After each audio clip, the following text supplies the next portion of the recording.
Sejam bem-vindos ao podcast DevOps no Dia a Dia. Aqui é um local para a gente conversar e debater as estratégias para a gente poder acelerar o tempo de entrega de software em 5 vezes, pelo menos, sem comprometer a qualidade. No episódio de hoje eu quero falar um pouquinho sobre essa questão que acontece no dia a dia de quem está tentando fazer ou criar um momento de transformação DevOps dentro da companhia. Então, a ideia aqui é conversar um pouquinho sobre essas questões que envolvem quando a gente tem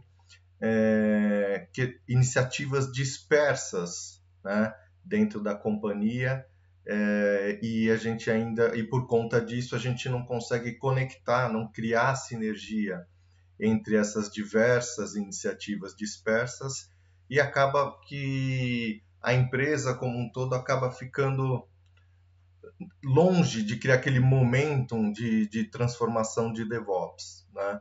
Então, isso acontece, é interessante tentar coordenar essas iniciativas sem criar hierarquia, tem que ser uma coisa orgânica, tem que ser uma coisa livre, né? Mas é importante que não se perca do radar todas as iniciativas. Então você pode ter iniciativas sendo geradas ali na área de infraestrutura, por exemplo, para trazer todo o conhecimento e alavancar, por exemplo, a parte de infraestrutura como código. Dentro da infraestrutura também você pode ter equipes que estejam ligadas a fazer a implantação de continuous delivery, já que tem equipes muito ligadas à infraestrutura, de release managers, que cuidam e fazem o deploy das aplicações nos ambientes não produtivos, até mesmo nos ambientes produtivos, e dão suporte para essas aplicações nos ambientes não produtivos. Existe o time de produção que está muito interessado em evoluir as ferramentas de monitoração para cada vez mais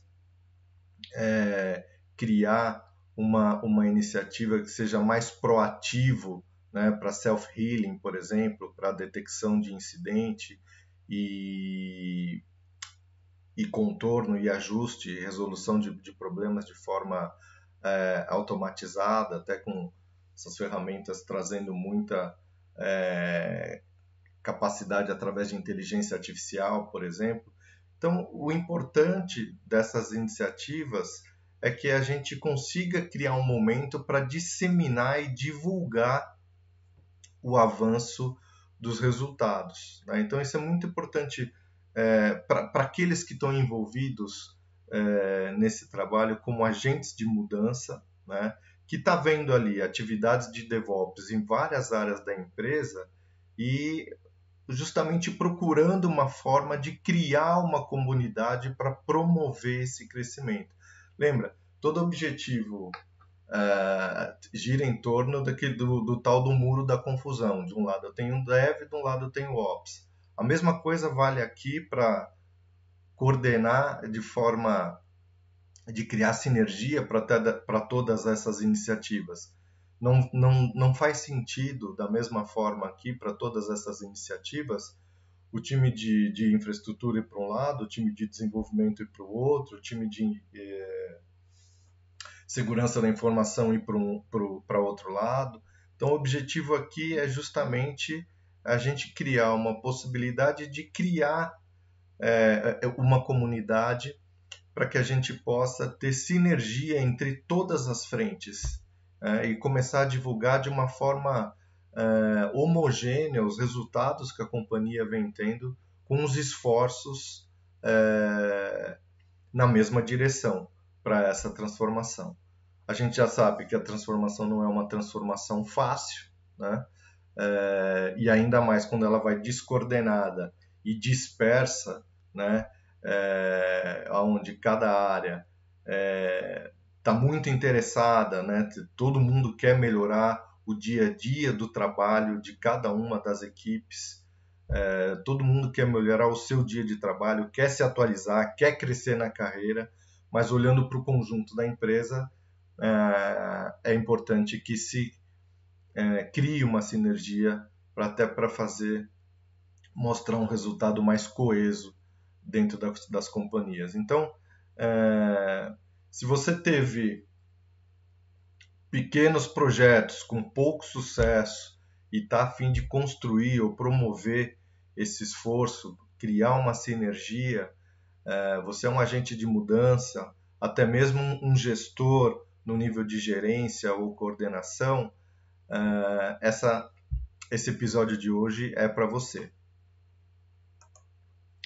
Então vamos falar um pouquinho das táticas e estratégias que a gente pode utilizar para fomentar essa sinergia dentro do ambiente de trabalho para a gente ter como objetivo único uma transformação mais coesa. E aqui eu vou dividir entre 4 estratégias, né, de compartilhamento, aqui comunicação, padronização e capacitação, né? O que é o compartilhamento? Compartilhamento é justamente quando a gente dissemina e compartilha com os demais as oportunidades de conhecimento que a gente tem dentro da empresa e para tornar o acesso e o sucesso dessa transformação visível. Não adianta trabalhar de forma isolada, não adianta trabalhar com o propósito de querer aparecer na frente de uma reunião executiva levando um resultado. A companhia só vai se transformar de fato com um esforço coletivo. Lógico, existe um momento de levar o resultado das áreas, né? E nada de errado com isso, mas a transformação de fato só ocorre quando a gente sente que é uma coisa orgânica, que é para valer, que existe o interesse mútuo com o bem de promover a melhoria das áreas, não a melhoria e o crescimento pessoal isolado. Quando a gente fala de comunicar, isso é muito importante, porque precisa da visibilidade, né, do trabalho que está sendo feito, não só no sentido de promover o trabalho que está sendo feito, mas justamente para dar visibilidade para a companhia do que está acontecendo, até mesmo para trazer mais pessoas para o movimento, né? Então é muito importante ter uma forma de comunicação coesa e clara, mostrando o que existe, trazer o fácil acesso para as pessoas, deixar as pessoas participarem. Quando a gente fala de padronização, a gente fala de padronização de processos e ferramentas. Não é para ficar criando norma, mas a falta de padronização pode gerar ineficiência, tornar a governança mais complexa, né? Mas também não é para ser 100% inflexível. Tem que fazer um balanço aí, ter um bom senso. E a capacitação também é muito importante, né? O empoderar, né?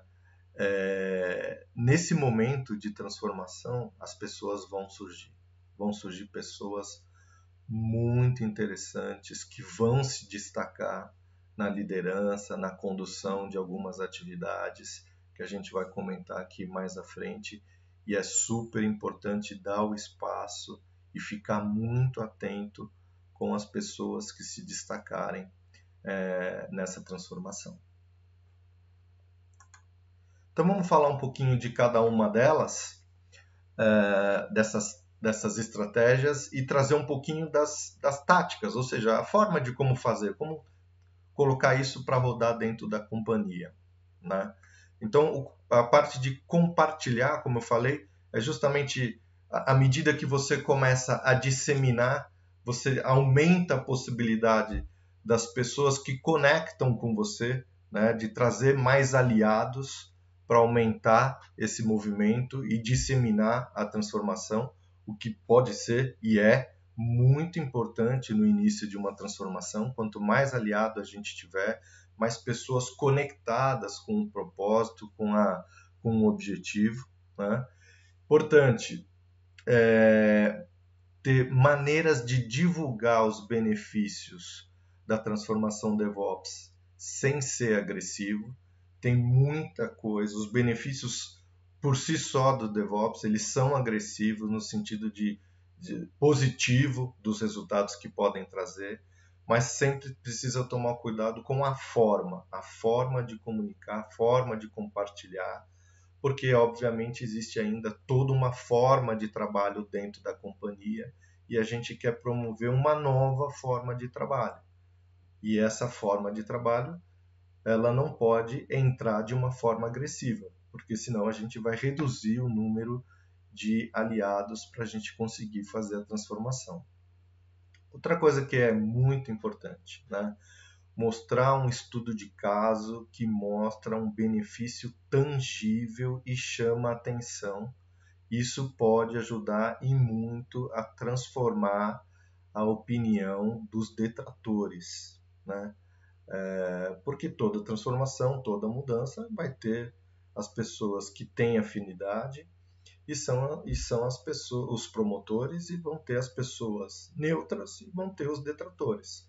Mas quando a gente tem um estudo de caso com um benefício tangível, a gente aumenta a possibilidade de chamar a atenção dos detratores, principalmente dos detratores, e também fazer com que os neutros comecem a perceber que existe uma possibilidade positiva e também mudar de posição. Quando a gente fala de compartilhar, quais são as formas que a gente pode usar para compartilhar o que está acontecendo dentro da companhia? Então, tem um formato que é bem bacana, que são chamadas as TELs ou as Talks, né? São formatos que é importante ter uma recorrência.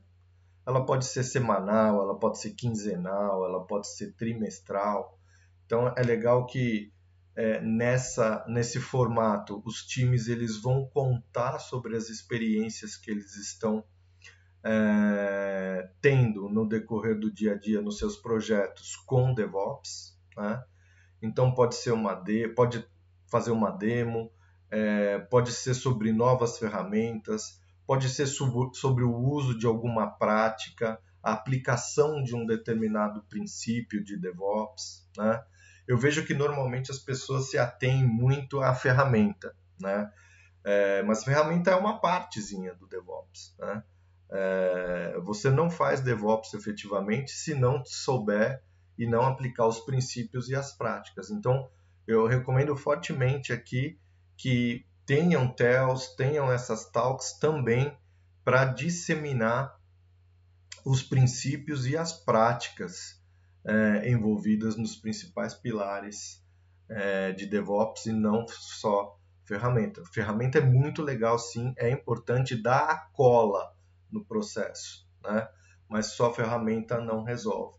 Outra coisa é você fazer uma demo, né? Por exemplo, fazer uma demo de Continuous Delivery, né? Mostrar todos os aspectos que estão sendo pensados e planejados e mostrar os resultados, mostrar que de fato com Continuous Delivery, por exemplo, você consegue dizer aonde uma release está no momento, a capacidade de dizer se você está on track ou não está, quanto tempo está demorando em cada estágio do processo de entrega de software da companhia. Isso ajuda a dar visibilidade. Essas ferramentas de Continuous Delivery, por exemplo, são ferramentas que dão muita visibilidade do estágio, de subida do software, né, em direção à produção. Então, e é legal mostrar, né, as técnicas, né, do que é feito, como é que uma release é aprovada, se é uma atividade manual, uma task manual, se é uma task automatizada, quem são as pessoas que estão envolvidas no processo, o que se ganhou com a implementação dessa prática e dessa ferramenta, enfim. Quando você faz uma demo é justamente para mostrar qual era a tua dor, o que você trouxe para resolver essa dor, e quais foram os resultados que você obteve. Outra prática para ajudar nessa disseminação, no compartilhamento do conhecimento, são os workshops ou os próprios webinários, né? que são palestras e apresentações de temas, de novo, pode ser de ferramenta, pode ser de prática, pode ser de princípio, gravada e deixando disponível para a galera acessar e assistir a hora que quiser. Isso tem uma escala fantástica dentro da companhia, né? Não necessariamente ter o presencial, mas pode começar com presencial, mas deixar gravado e disponibilizar para as pessoas assistirem, né? E por último, um outro que é muito utilizado, o formato de dojo, né? Que é o campo de batalha, né? O hands-on, mão na massa puro, onde pode trazer, através dessa experiência, que é uma mão na massa, você levar essa experiência para dentro dos projetos que você está trabalhando. Então, por exemplo, pode fazer um dojo para experimentar TDD. E com o aprendizado da mão na massa durante o dojo, você acaba levando isso para o teu dia a dia, para as suas atividades, para os projetos onde você está trabalhando, né? Então, são algumas formas interessantes aí da gente fazer essa disseminação. Um outro ponto que eu comentei é a questão da comunicação, né? Então, a comunicação ela é primordial, né? Porque senão fica aquele movimento invisível, ninguém sabe o que está acontecendo, né? Então, é uma comunicação que ela precisa ser clara, eficaz, ela precisa ser deixar o acesso fácil para as pessoas encontrarem as informações que elas precisam para saber o que está acontecendo, né? Porque assim é um ambiente colaborativo. Quanto mais fácil o acesso à informação e mais fácil for de colaborar essa informação, né? Compartilhar o conhecimento que cada time está descobrindo é fundamental, né? E uma forma de você divulgar essas descobertas é super bacana e super importante, né? Porque cada vez mais a questão é atração, atrair, mostrar que está acontecendo algo, né? E isso é muito bacana porque começa a atrair pessoas que se conectam, começam a se conectar dentro da companhia, começam a colaborar, independente das áreas que trabalham, e começa a criar uma colaboração, uma sinergia muito grande dentro da companhia, incentivando a colaboração, né?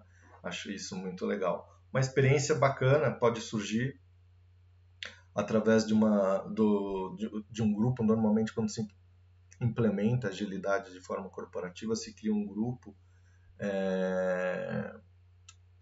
que pode ser chamado de LACE, por exemplo, né? O Lean Agile Center of Excellence, né? E através do LACE coordenar essas atividades de DevOps também.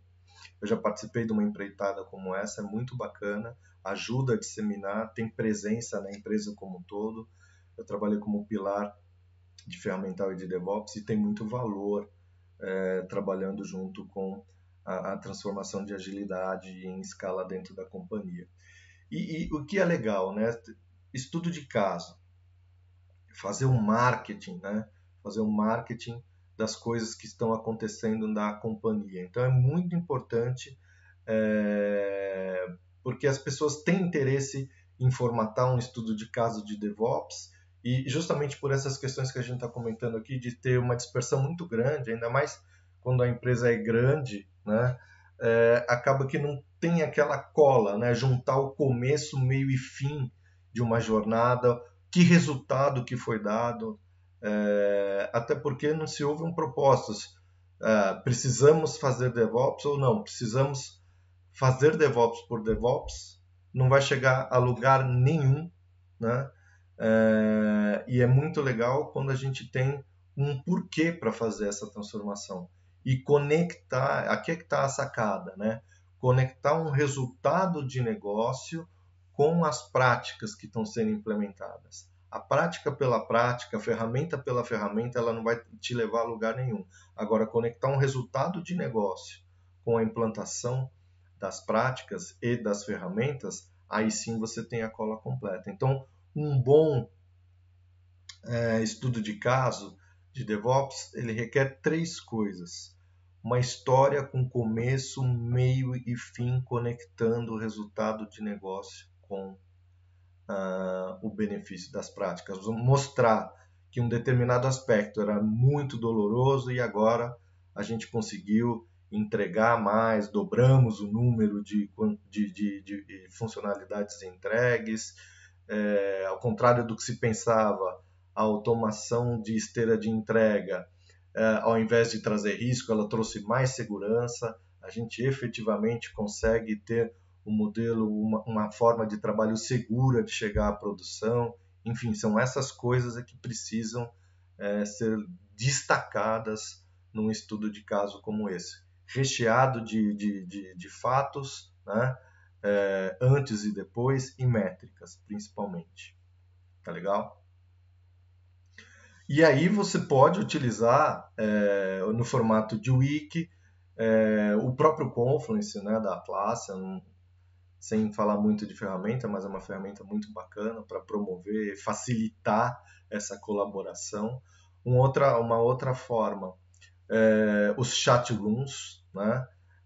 No começo, minha opinião particular, eu era bem avesso com relação a isso, mas depois com a pandemia pega fogo e é muito bacana você ter as salas especializadas também, porque é online, é na hora.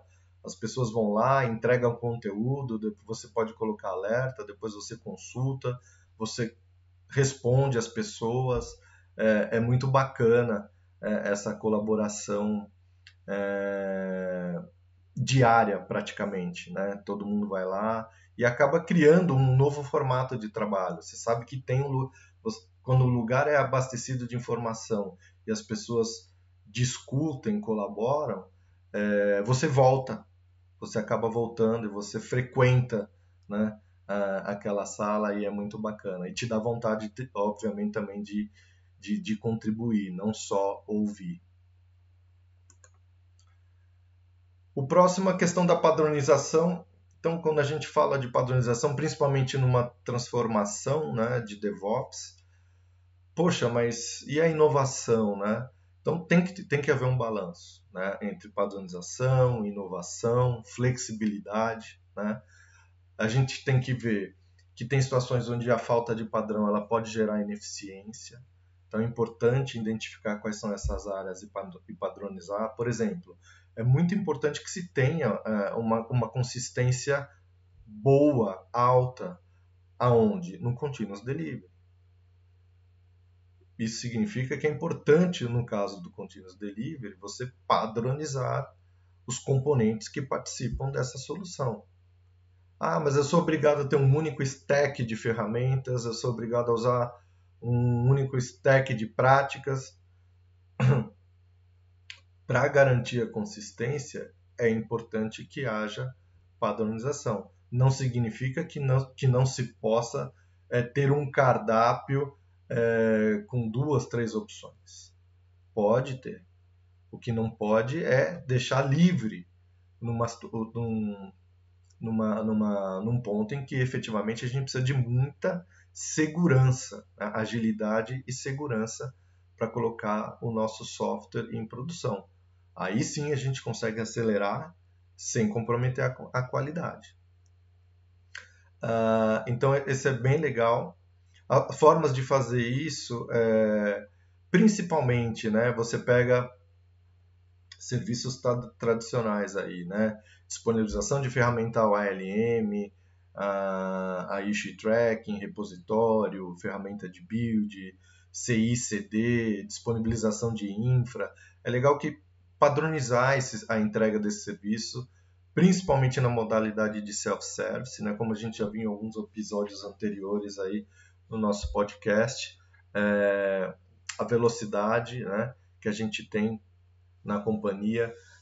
Esse é um dos fatores de possibilitar com que DevOps escale dentro das companhias, né? É o novo passo, é o novo momento para se escalar DevOps, trazendo esses serviços do dia a dia, o cotidiano, né? Na forma de self-service, né? Outro ponto legal aqui é o scorecard. É legal você colocar de forma visível indicadores visuais da utilização das práticas, da adoção das práticas, dos princípios e das ferramentas para as pessoas verem, tomarem contato. Quando é visual, a pessoa sente que realmente a coisa está acontecendo, né? Você tem outro ponto aqui com relação à experimentação.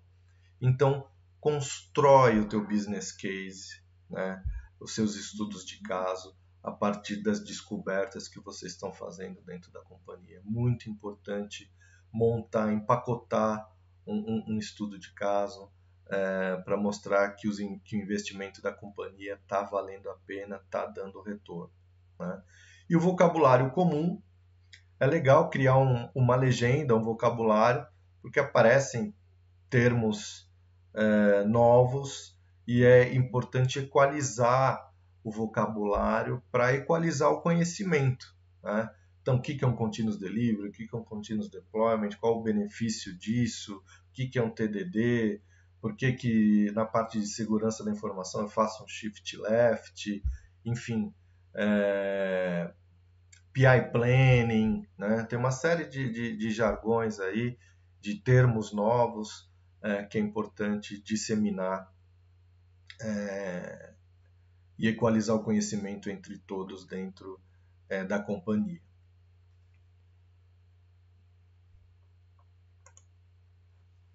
Para a gente fechar, o empoderamento. Essa parte é uma das partes muito importantes dentro do processo, né? Empoderar o desenvolvimento da liderança, que quanta oportunidade surge no momento de transformação, né? A gente vai perceber e precisa ficar com o olho atento, né? Porque durante a condução dessas atividades que eu acabei de exemplificar, dessas dinâmicas, vão surgir pessoas que vão se destacar e elas vão querer o espaço delas, né? E são talentos muito valiosos que a gente não pode perder, né? Seja na liderança, na execução de uma dinâmica, seja pelo conhecimento em que essas pessoas vão trazer, porque a partir do momento que você traz o assunto novo e você tem pessoas que só não demonstraram o conhecimento porque não viu que a empresa poderia trazer essa oportunidade e estavam estudando lá no cantinho delas, quando tem uma oportunidade, essas pessoas aparecem. Elas mostram conhecimento. Pode ser conhecimento de um processo, pode ser o conhecimento de uma tecnologia, e isso pode contaminar positivamente, engajar mais pessoas, então ficar de olho, né? Então precisa identificar esses líderes que vão aparecer, elas vão demonstrar essa liderança, ficar atento ao impacto que essas pessoas estão gerando, né? Agora, além de identificar, a questão de lapidar, né? Mentorar esses novos líderes, né? Aqui eu vejo onde a coisa mais se peca. Às vezes por vaidade, por medo, né? Ou até mesmo por não saber como fazer. Um líder que não sabe mentorar um outro líder que está se destacando, né? Isso é muito comum, né? Mas ficar de olho, né? A vaidade, o medo, o corporativismo é um problema, não tem como negar isso. As pessoas às vezes não querem ajudar com medo de perder o lugar, né? Mas fica aí a recomendação, né? Hoje as empresas cada vez mais estão investindo muito na cultura de colaboração, abertura e colaboração, então é importante prestar atenção nessas coisas, porque pode chegar um momento em que se a transformação de fato ocorre, você acaba não tendo mais fit com a cultura e isso pode ser um ponto de atenção para o gestor, né? Importante influenciar outros grupos, essa liderança que vai nascer, com a capacidade dessa liderança influenciar outros grupos, né? Esse é o papel do líder, uma das características de líderes, né? Que é a possibilidade de conseguir influenciar. Então, eu consigo alavancar, isso é uma forma de ajudar a alavancar a transformação. Eu começo a fazer estudos de caso com pessoas mais próximas, pessoas que já estão compradas, que entendem os benefícios, mas eu preciso atingir outras partes da companhia. E é com resultado na mão e com influência que a gente vai conseguir promover a transformação para o resto da companhia. Novos papéis. Com a transformação, pode acontecer de surgir novos papéis, né? Então, uma expansão bem-sucedida significa que mais pessoas precisarão do conhecimento dessa liderança que está nascendo, né? E pode ser gerar oportunidade para ter um novo papel e promover essas pessoas.